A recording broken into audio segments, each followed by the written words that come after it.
طائف کے پتھر مارنے والوں میں سے تھا وہ، اور اس کے لیے اللہ پاک نے کیا کیا کہ اس نے سندھ کو باب الاسلام، وہ دروازہ کھول دیا اسلام کا یہاں، اور 95 ہجری تک وہ ملتان تک چلا گیا۔ یعنی جہاں جہاں قربانی ہے نا، وہاں وہاں تاثیر ہے، وہاں پہ صبر تھا اور معافی تھی، میرے رب نے اسلام کو کہاں پہنچا دیا۔ اب مینا کی سرزمین پہ ہر نبی کے آنسو گرے ہیں، ہر نبی کے آنسو مینا کی سرزمین پہ گرے ہیں، وہاں دعائیں قبول ہوتی ہیں۔ اللہ پاک کا یہ کیا نظام ہے، اس پہ کبھی آپ غور تو کریں کہ اگر اللہ کریم ہمیں توفیق دے کہ ہم نبوی اعمال تو کرتے ہیں، نبوی اخلاق اور اتوار بھی اپنانے لگ جائیں، تو ہماری زندگیاں بڑی سکھی اور سہل ہو جائیں گی۔ جیسے آپ دعا مانگتے ہیں، آپ اللہ پاک سے ایسے دعا کر لیا کریں، یعنی لفظوں کے تھوڑے سے چناؤ سے آپ اللہ کے خزانوں سے لے سکتے ہیں کہ اللہ پاک جی آپ خود ہی تو فرماتے ہیں کہ میں بندوں سے ان کے گمان کے مطابق معاملہ کرتا ہوں۔ لوگ میرے بارے میں یہ گمان کرتے ہیں اللہ پاک جی کہ میں مستجاب الدعوات ہوں۔ اب لوگوں کے گمان کے مطابق معاملہ فرمائیں اور میری دعا قبول فرما لے۔ تو اللہ کا وعدہ ہے، اللہ پاک اپنا وعدہ نبھائیں گے، دعائیں قبول کرنے لگ جائیں گے۔ ہمیں ریشم کا وہ کیڑا نہیں بننا جو ریشم کا وہ اپنا گھر سا بناتے بناتے بنتا جاتا ہے اور خود کو اندر قید کر لیتا ہے، اور بالآخر اپنے ہی بنائے ہوئے جال میں جب وہ ریشم کو ادھیڑتے ہیں نا، کھولتے ہیں گرم اس لابے میں ڈال کے اور اس کا دھاگا تار بنتے ہیں، تو اندر مرا ہوئے کیڑے کی لاش نکلتی ہے۔ وہ وہی تھا جس نے اس کو بنایا تھا۔ وہ ریشم بناتے بناتے اتنا مگن ہوا کہ اسے پتہ ہی نہ چلا اس نے خود قید کری۔ کہیں ایسا تو نہیں ہے کہ ہم یہ بنگلے اور گھر بناتے بنتے اور چنتے خواب کہیں ہم اس کے اندر خود کو ہی سرنڈر تو نہیں کر رہے؟ ہمیں فرش کی ترتیب اور تقسیم سمجھ آ جاتی ہے، ہمیں عرش کی ترتیب اور تقسیم سمجھ نہیں آتی، ہمیں وہ سمجھنی ہے۔ دنیا میں ہمیں نظر آتا ہے کہ یہ ٹریفک سارجنٹ سگنل پہ کھڑا ہے، ہاتھ ہلا رہا ہے، بس ٹریفک ادھر سے ادھر جا رہی ہے، اس کے ہاتھوں کے اشارے پہ ناچ رہی ہے ٹریفک۔ اب اس کی وردی، اس کا گھر، اس کی تنخواہ، اس کی بچوں کا میڈیکل، یہ سب گورنمنٹ کے ذمے ہے۔ یہ ہمیں دنیا کی چیز فرشی نظام سمجھ آ رہا ہے، لیکن ہم یہ کیوں نہیں سمجھتے کہ اگر تسبیح نماز کے نام پہ ہم ہاتھوں کو ہلائیں، رکوع سجدے کریں، تو ہمارا سارا نظام رب کے ذمے ہو جائے گا۔ اور جو ہم اعمال کریں گے، جیتے جی زندگیوں میں صبر دکھائیں گے، برداشت کریں گے، اخلاق دکھائیں گے، لمبے لمبے خواب بن کے ہم اس 50-60 سال کی زندگی کو جیتنا چاہتے ہیں، اگر ہم اس سے باز آ جائیں گے تو جیسے اعمال ہم دنیا میں کریں گے، یعنی اعمال کو چننے والا مرنے کے بعد بھی اعمال کے ہدیے ہی پائے گا۔ اگر اس زندگی میں ہم چنیں گے جی فجر کے ساتھ یہ تسبیحیں زور کے ساتھ یہ ہیں، عصر کے ساتھ یہ ہیں، یہ اذکار ہیں، یہ سونے جاگنے کی دعائیں، اٹھنے بیٹھنے کھانے پینے کی، اللہ کے ساتھ لو لگا لیں گے، ایک ایک عمل کو عبادت بنا لیں گے، تو مرنے کے بعد یہی ہدیہ ہم تک پہنچیں گے، کیونکہ وہ جو خیر کے بول ہم بولیں گے، جو دوسروں تک پہنچائیں گے، جب وہ اعمال کریں گے تو ان کے اعمال میں کمی نہیں آئے گی، لیکن ہماری قبریں بھی نور سے بھر جائیں گی۔ یہ جو ہمیں آج کل ٹینشن اور سٹریس کا سب کچھ ہوتے سوتے ہم پہ ایک دورہ پڑتا ہے نا کہ ہر یعنی 50% جو فون کالز ہوتی ہیں نا ایوریج، اللہ کمی بیشی معاف کرے، تو وہ سٹریس والے لوگوں کی ہوتی ہیں۔ اب دیکھیں یہ سٹریس آج کے دور کی زیادہ بیماری نہیں ہے، اب اس کا نام وہ عام ہو گیا ہے، زبان زدے عام ہو گیا ہے، لیکن اس سے پہلے بادشاہوں کو یہ بیماریاں ہوتی، یہ بڑوں کی بیماریاں تھیں، اب یہ عمومی ہو گئی ہیں، عوام کو بھی ہونے لگی ہیں، ہم جیسے عامیوں کو بھی۔ اس سے پہلے جیسے اکبر اعظم کے بارے میں ہم اگر ان کی حکیم علی گیلانی ہیں، ان کی کلمی کتابیں ہیں فارسی میں، اگر ان کی ٹرانسلیشن پڑھیں تو ان میں وہ لکھتے ہیں کہ جب اکبر اپنی فتوحات پہ جاتا تھا نا، اکبر اعظم مغل بادشاہ، تو بغاوتوں کو فروغ کرنے میں مصروف ہوتا تھا، تو اسے ایک خاص تکلیف ہوتی تھی، اور اس کا علاج اسے کیا بتایا جاتا تھا، اس کے جو طبیب ہوتے تھے نا، وہ اس کے ماتھے پہ خوشبودار مٹی لیپ کرتے تھے، اس کو خوشبودار جڑی بوٹیاں سنگھاتے تھے، تاکہ اس کو راحت ملے اور وہ ریلیکس ہو۔ اب یہ بیماری ہم عامیوں کو ہو گئی ہے، اس کا مقصد کیا ہے کہ ہم نے مقابلے شروع کر دیے ہیں، ہم نے نبوی زندگی چھوڑ دی ہے، وہ نبی کریم صلی اللہ علیہ وسلم کے حجرہ مبارک کو ہم بھول گئے ہیں کہ جس پہ اگر بندہ کھڑا ہوتا تھا تو چھت کو ہاتھ لگتا تھا، اور چھت بھی کوئی ماربل کی اور اس طرح کی نہیں تھی، چھت بھی لکڑی کی اور کھجور کے شاخوں اور تنوں کی تھی، اور دروازے پہ ایک ٹاٹ تھا اور وہ ٹاٹ بھی پھٹا ہوا تھا۔ جب یہ 99 ہجری میں حضرت عمر بن عبدالعزیز کے دور میں مسجد نبوی کی توسیع ہوئی ہے، تو تقریباً 100 سال کے بعد جب وہ حجرے گرائے گئے ہیں نا نبی کریم صلی اللہ علیہ وسلم کے ازواج مطہرات کے، تو اس وقت مدینہ میں ایک قرہام مچا تھا، ساری مخلوق رو رہی تھی اور لوگ کہہ رہے تھے ان حجروں کو رہنے دیں تاکہ آنے والی نسلیں دیکھ سکیں کہ ہمارے نبی جن کا ہم کلمہ پڑھتے ہیں وہ کیسے گھر میں رہے، کیسے گھروندوں میں جیے، کیسے گھروں میں جبرائیل ہر روز اترتے تھے، اور ایک بار نہیں کئی بار اترتے تھے اور قرآن کا نزول ہوتا تھا۔ اگر وہ محفوظ ہوتے تو ہمیں پتہ ہوتا کہ ہمارے نبی صلی اللہ علیہ وسلم کیسے جیے ہیں۔ ہماری خواہشیں اتنی ہیں کہ وہ پھیلتی چلی جاتی ہیں، ہماری زندگیوں میں سے سکھ نکل چکے ہیں، آپ یہ دیکھیں نا، ہم جو سٹریس کر رہے ہیں نا، اگر کوئی بندہ اپنے گھر کے اندر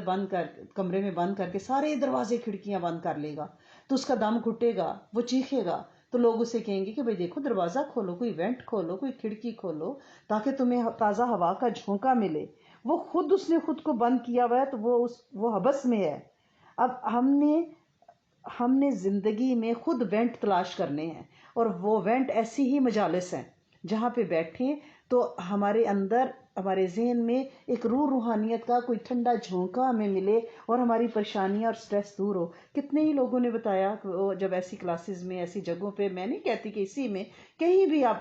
کوئی بھی آپ کا وینٹ ہے، کوئی آپ کا استاد ہے جہاں آپ کا دل لگتا ہے، آپ وہاں بیٹھ کے آپ ذرا اللہ رسول کا نام تو لیں، آپ دیکھیں کہ آپ کی زندگی میں کتنا سکون، کتنی حفاظت، کتنی کفالت آئے گی۔ اور پھر ہماری زندگی کا جو آخری لمحہ ہوگا نا، وہ کہتے ہیں نا کہ موت کی آخری ہچکی کو ذرا غور سے سن، عمر بھر کا خلاصہ اسی آواز میں ہے۔ وہ جو آخری ہچکی آئے گی نا، وہ بتائے گی کہ کلمے والی ہے یا کون سی والی ہے۔ اللہ نہ کرے، اللہ کرے کہ سب کو کلمہ ہی ملے انشاءاللہ۔ اور ویسے بھی جب ہم نبی کریم صلی اللہ علیہ وسلم کے گھرانے کی اور ان کی تعلیمات کی بات کرتے ہیں تو حیا ہمیں زیادہ نظر آتا ہے وہاں پہ۔ اب جو حیا کم ہوتا جاتا ہے، لباس سکڑتا چلا جاتا ہے، جو حیا بڑھتا ہے، لباس بڑھتا ہے، اوڑھنیاں بڑھتی ہیں۔ اللہ کریم ہم سب کو عزت، پردہ، شرم و حیا دے، اور ہم اس حبس زدہ کمروں میں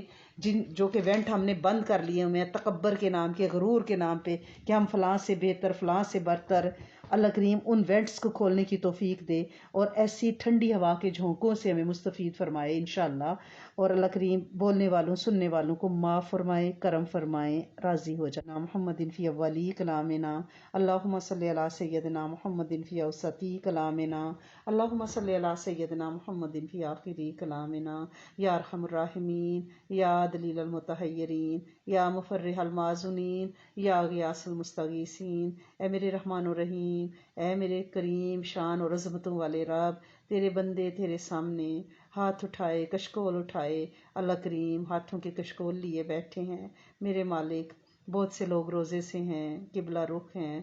اللہ کریم نفلی اعتکاف کی نیت سے ہیں، تیری رحمت شفقت متوجہ ہے۔ عصر اور مغرب کا درمیانی ٹائم، اللہ کریم ڈھلتی شام میں دعائیں قبول ہوتی ہیں، فرشتے اپنی دن کی ڈیوٹیاں کر کے شام کی ڈیوٹی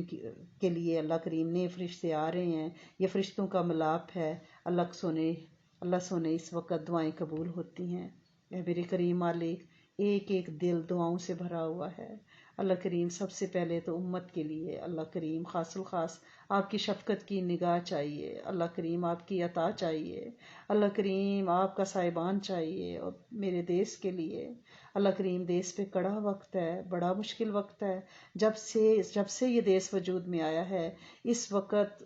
اللہ کریم وہی حالات ہیں جو 71 میں تھے۔ اللہ کریم اس کی سرحدوں کی حفاظت، اس کے جھنڈے کی حفاظت، ہمیں یقین ہے آپ بچا لیں گے، ہمیں یقین ہے آپ ڈوبنے نہیں دیں گے، ہمیں اعتبار ہے کہ آپ ضائع نہیں ہونے دیں گے۔ اے میرے کریم مالک، ہمارا وہ گوشہ اللہ کریم قائم رہے، اللہ کریم قائم رہے، اللہ کریم قائم رہے۔ اے میرے کریم مالک، اے میرے سونے آقا،